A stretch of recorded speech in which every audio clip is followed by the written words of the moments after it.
Conway. I mean, this is what's going to happen, Kellyanne, but this country is going to be obsessed with the European frontier for the next month or however long this is going to take, months, while Americans are just getting hammered.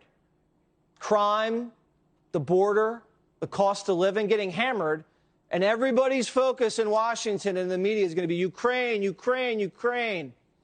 It's just disrespectful. Do you think the American people are ready for this?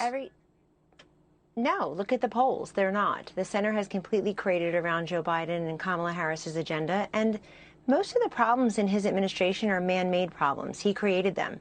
And Ukraine's really no different. Do you know 2 years ago today, 2 years ago to the day, Joe Biden tweeted out that Vladimir Putin does not want him to be the nominee. He does not want him to be president because he's the only one, quote, who's ever gone to toe-to-toe with Putin.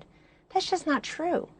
You know, let's contrast the Ukrainian president's Zelensky's calls with the two last presidents we've had. President Trump, where they hauled every Ukrainian expert we could find, Jesse, in front of Congress to talk about that phone call. Missing that President Zelensky had thanked Donald Trump for helping, as he put it, to do more to help Ukraine than the EU had done and to push back on Putin with sanctions and other things. And now, today, Joe Biden has 35 minutes to talk by phone with Zelensky, and in a show of complete non-confidence, sends Kamala Harris, of all people, to represent this country. And she produces a word salad. Listening to Kamala Harris talk on our behalf abroad this weekend was like texting with a teenager. She said, listen, guys, we're talking about something really serious. We should reflect. We might about go to war. This is super serious. It's so embarrassing. There's chaos everywhere you look. Chaos at our border, chaos at their border, chaos at the gas pump, chaos in the grocery store. And Joe Biden keeps on creating crises that he can't get out of.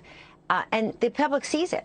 This started with Afghanistan. Jesse, probably the worst thing in Joe Biden's first year was the deadly and chaotic pullout of Afghanistan. He did not listen to the generals. He did what he wanted to. He tripled down on it. We see what happened. But that was the inflection point for many Americans saying, wait a second.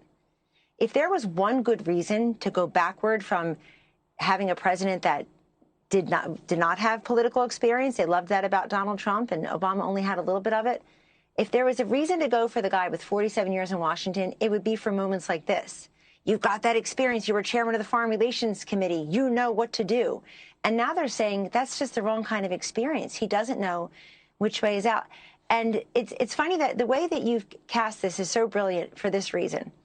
They can't make up their mind. Is this the most important thing facing America? Or do we have a president who's spending about a half an hour a day on it? It's a very, very odd construct. And at least own up to what got us here. They disarmed Ukraine. They got rich in Ukraine. They pushed to admit Ukraine into NATO. And so Putin goes, I've had it, enough. I'm taking it. And then we say, oh, my God, evacuate. Now we have to go to war in Europe. And not us, but Europe's going to have to go to war potentially, and we're going to get hit with $4 gas because of this. And it's like no one looks at how this happened. I mean, I'm not blaming us. I mean, Putin's responsible too, but come on. We've been on a collision course over Ukraine for decades. We have, but never so badly as when it was Obama, Biden, and now Biden-Harris. And the 4 years in between, there was an effort, a concerted effort to make it better. So, and you're right, and Clinton before that. But Joe Biden's going to have a tough sell with the American public because they've lost complete confidence in his competence already. Yeah. He's got that negative trifecta of polling, the disapproval on chief issues, no confidence in his competence. And then, Jesse, the big one lost really is people are very negative about his personal attributes, like has a plan, cares about people like me. So he doesn't have the political currency here at home to sell this to people who are hurting. You know, I'm out there every day. Around this country, people are hurting, and they can't afford everyday consumables. And now this guy wants to turn around and tell us that there's somehow legitimate American interest here, and sends his vice president, who Putin already knows what he's getting, as does Zelensky. They have access to CNN. You know, they've seen Kamala Harris before.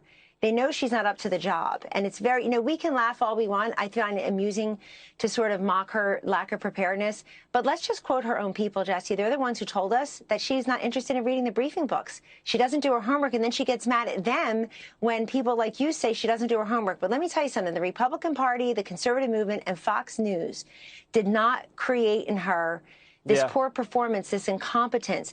The people are leaving dream jobs in the vice president's office because the boss is a nightmare, and now she is taking the lead on this crisis. Yeah, very, very tough. And the day after she leaves, Putin invades. I mean, what disrespect.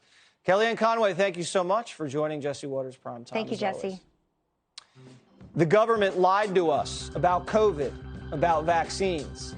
An explosive report is next.